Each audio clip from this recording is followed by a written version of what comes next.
अस्सलाम वालेकुम, बिस्मिल्लाहिर्रहमानिर्रहीम। आज का हमारा टॉपिक है कि मोशन ऑफ टू बॉडीज़, दो बॉडीज़ की मोशन। एक बॉडी जो होगी हॉरिजॉन्टल सरफेस पे मूव करेगी और दूसरी बॉडी वर्टिकली डाउनवर्ड मूव करेगी। उनके मोशन के मुतालिक हमने पढ़ना है। तो यहाँ पे एक टेबल लिया मैंने, ये मेरे पास एक टेबल है, यानी हॉरिजॉन्टल सरफेस है, इसके ऊपर बॉडी ने मूव करना है। ये उसके ऊपर बॉडी पड़ी है, हॉरिजॉन्टल सरफेस है जिसके ऊपर ये बॉडी पड़ी है। यहाँ पे एक पुली लगी हुई है और ये फ्रिक्शनलेस पुली है। एक रस्सी के साथ इस बॉडी को बांध दिया। ये बॉडी बी है, इसका मैस m2 है। अब ये रस्सी इनएक्सटेंसिबल स्ट्रिंग मैंने ली, ये इनएक्सटेंसिबल स्ट्रिंग है, इसके साथ एक मैस को बांध दिया जो कि बॉडी ए है और इसका मैस m1 है। ये टेबल है। यहाँ पे मैंने दो बॉडीज ली। Let we have two bodies A and B of mass m1 and m2 respectively. दो बॉडीज हैं, एक ए बॉडी है और दूसरी बी बॉडी है, ये वाली, जिनका मैसेस जो है, एक का m1 है और बी बॉडी का मैस m2 है। A body vertically downward move करेगी और B body on a horizontal plane इसके ऊपर मूव करेगी। और ये फ्रिक्शनलेस है, पुली फ्रिक्शनलेस है। ये स्ट्रिंग जो है ये इनएक्सटेंसिबल स्ट्रिंग है, फ्रिक्शनलेस पुली के ऊपर मूव करेगी। ये बॉडी जब मैस m1 बॉडी ए डाउनवर्ड मूव करेगी तब ये मैस m2 जो है ये आगे की तरफ मूव करेगा। ये हमने पढ़ना है कि किस तरह मैस m1 डाउनवर्ड मूव करेगा और m2 मैस सामने की तरफ मूव करेगा हॉरिजॉन्टल प्लेन पे। और इस वक्त एक्सेलरेशन की भी हम वैल्यू फाइंड करेंगे और टेंशन की भी वैल्यू फाइंड करेंगे कि इस वक्त टेंशन क्या होगी और एक्सेलरेशन क्या होगी, इसके अंदर हम देखेंगे। अब मैस m1 जो है यहाँ पे लटका हुआ मैस m1 और इसका वेट भी होगा। Weight always act vertically downward. अगर कोई भी बॉडी है उसका वेट डाउनवर्ड मूव करेगा, यानी इसका जो वेट है, वेट फोर्स की डायरेक्शन डाउनवर्ड होगी।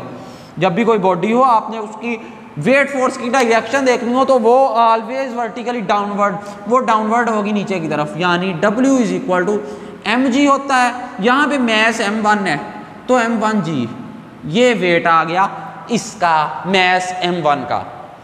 यहाँ पे लिखना भी है, consider we have two bodies m1 m2, m1 moves vertically downward and m2 is on the horizontal surface, moves on a horizontal surface, ये horizontal plane पे move करेगी on a frictionless over frictionless pulley attached with the inextensible string, inextensible string से बांधा हुआ। Weight force downward अमल कर रही है। जब वेट फोर्स डाउनवर्ड अमल कर रही है और एक रस्सी के साथ बांधा हुआ स्ट्रिंग के साथ इनएक्सटेंसिबल स्ट्रिंग है, टेंशन फोर्स होगी। Every action there is always reaction but opposite in direction. Newton का थर्ड लॉ के हर एक्शन का रिएक्शन है। अगर वेट फोर्स एक्शन के तौर पे डाउनवर्ड है तो रिएक्शन के तौर पे टेंशन होगी वो अपवर्ड होगी, यानी इस तरफ। अब ये टेंशन है, अपवर्ड है, तो ये रहा, ये T टेंशन है इस रस्सी में, स्ट्रिंग में, जिसकी डायरेक्शन अपवर्ड है। वेट फोर्स की डायरेक्शन m1g डाउनवर्ड है। यहां पे मैं नेट फोर्स लेना चाहता हूं। नेट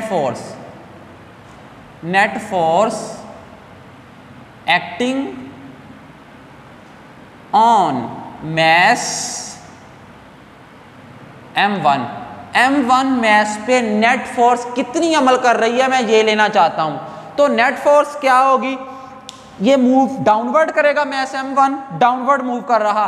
क्यों मूव कर रहा? वेट की फोर्स की वजह से। मैस m1 डाउनवर्ड मूव करेगा वेट की वजह से, जो कि वेट फोर्स है downward. Tension force upward, downward वो मूव कर रहा, टेंशन फोर्स भी ऊपर की तरफ लग रही है। इसका क्या मतलब, weight force is greater than tension force. Tension से ज्यादा है वेट फोर्स, इसीलिए ये वर्टिकली डाउनवर्ड मूव कर रहा, अदरवाइज ना करता।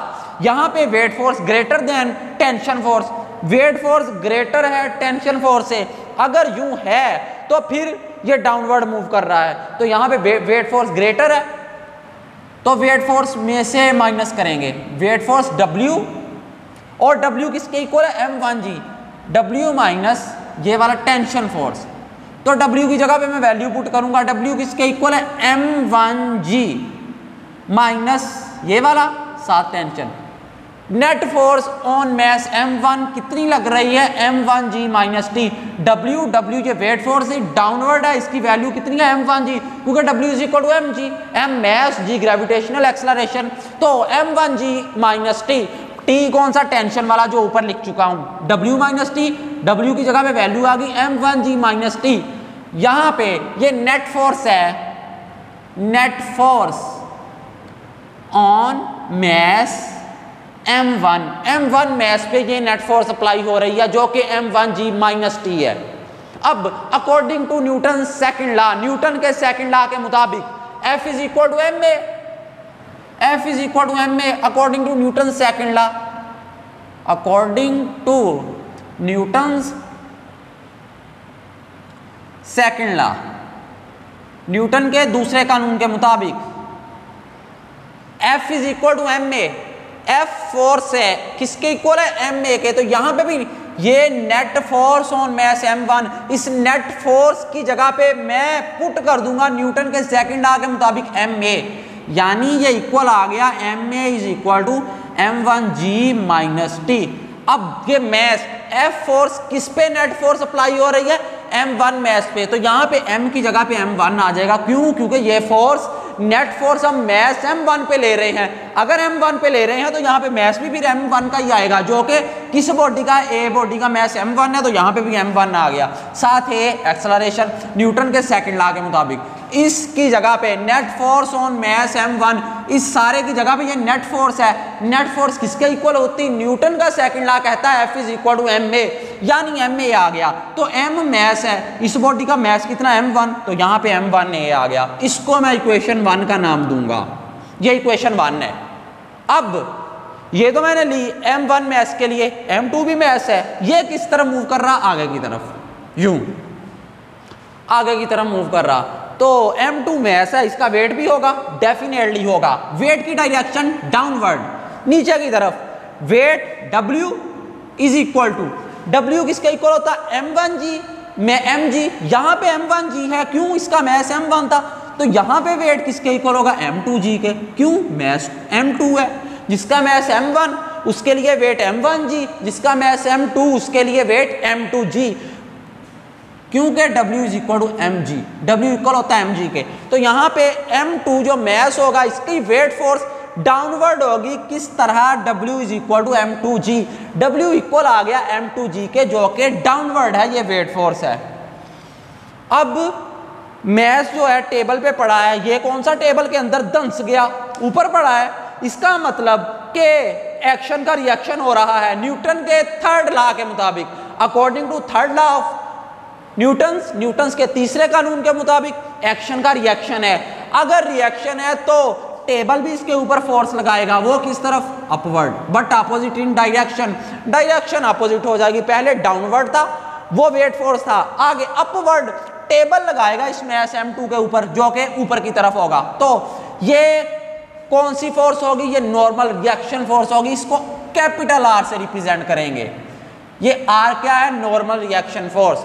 तो वेट फोर्स किससे कैंसिल हो रही है, नॉर्मल रिएक्शन फोर्स से, यानी ना इसका डाउनवर्ड कोई मोशन है ना ही अपवर्ड, तो इसका मोशन किस तरफ है, हॉरिजॉन्टल सरफेस पे आगे की तरफ। वो किसकी वजह से है, टेंशन की वजह से, रस्सी में तनाव है, टेंशन है, वो खींच रही है इसे, ये डाउनवर्ड जा रहा है, टेंशन है, खींच रही है, ये बॉडी इस तरह मूव कर रही है, क्यों, रस्सी के खिंचाव की वजह से, तनाव की वजह से, टेंशन की वजह से, इसलिए मैस M2 आगे की तरफ जा रहा है। तो यहाँ पे M2 मैस के लिए बॉडी B है जिसका मैस M2 है, इसके लिए नेट फोर्स क्या होगी, net force on mass M2 mass पे नेट फोर्स कौन सी होगी, ओनली T, जस्ट T ही होगी। क्यों, क्योंकि वेट फोर्स ऑलरेडी था, है, वो किस तरफ, डाउनवर्ड, लेकिन नॉर्मल रिएक्शन फोर्स ने इसके इफेक्ट को कैंसिल कर दिया। वेट फोर्स और normal reaction force, R be the normal reaction force, be the normal reaction force, ये नॉर्मल रिएक्शन फोर्स है, ये अपवर्ड है, वेट फोर्स डाउनवर्ड, एक दूसरे को कैंसिल आउट कर दिया। तो टेंशन की वजह से यहां पे मोशन हो रही है आगे की जानिब, टेंशन की वजह से, तो कैपिटल टी आ गया। Net force on mass m2 is equal to T, tension की वजह से, यहां तक हो गया। अब net force according to Newton second law, according to Newton's second law, second law, Newton के सेकंड लॉ के मुताबिक F is equal to M A. यहां पे इस बॉडी का मैस है m2, तो m2a आ जाएगा। नेट फोर्स जो कि मैस m2 पे लग रही है किसके इक्वल होगी, m2a। जब मैस m1 था उसके लिए नेट फोर्स थी m1a, मैस m2 के लिए कितना होगी, m2a। m1 मैस के लिए m1a, m2 मैस के लिए m2a, तो m1 मैस के लिए फोर्स थी m1a किसके इक्वल थी, m1g माइनस टी। तो m2 मैस के लिए नेट फोर्स है m2a किसके इक्वल होगी, इस टेंशन के। वेट फोर्स तो यहाँ पे कैंसल हो गया नॉर्मल रिएक्शन फोर्स की वजह से, दोनों ने एक दूसरे के इफेक्ट को कैंसिल कर दिया। तो ये मेरे पास इक्वेशन आ गई 2, ये इक्वेशन 1, ये इक्वेशन 2, यहां तक हो गया। अब मैंने क्या किया, एडिंग इक्वेशन 1 एंड 2। मैं कहता हूं मैंने दोनों इक्वेशंस को 1 और 2 को ऐड किया, एडिंग 1 एंड 2, इक्वेशन 1 और 2 को ऐड किया। जब इक्वेशन 1 और 2 को ऐड किया क्या आ गया, m1a लेफ्ट लेफ्ट में ऐड होगी, साइड राइट में ऐड होगी, तो m1a is equal to m1g minus T, tension add करना, m2a is equal to T, add करना है दोनों को, t प्लस का टेंशन, ये t माइनस की कैंसिल हो गया।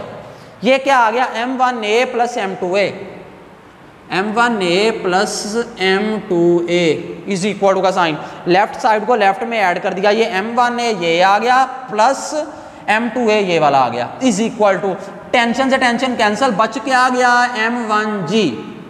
अब मेरे पास ये क्या equation, m1a plus m2a is equal to m1g, ये मेरे पास इक्वेशन आ गई। अगर मैं गौर से देखूं तो यहां पे भी a है, एक्सेलरेशन यहां पे भी है, मैंने दोनों में से कॉमन ले लिया। जब दोनों में से कॉमन लिया m1 बच गया प्लस एक्सेलरेशन तो कॉमन चला गया, m2 is equal to m1g। a acceleration इधर भी था, कॉमन ले लिया, m1 plus m2 is equal to m1g।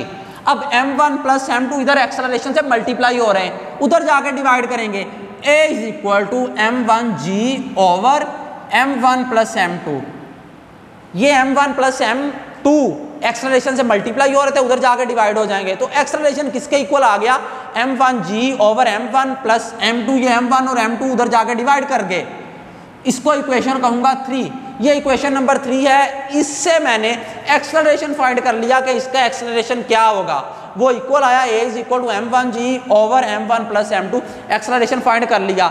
रह क्या गया, टेंशन रह गई फाइंड करने की, तो टेंशन अब फाइंड करते हैं कितनी होगी स्ट्रिंग में, एक्सेलरेशन फाइंड कर लिया। ये एक्सेलरेशन की वैल्यू हम पुट करेंगे इक्वेशन नंबर 2 में, इस एक्सेलरेशन की वैल्यू टेंशन फाइंड करने के लिए।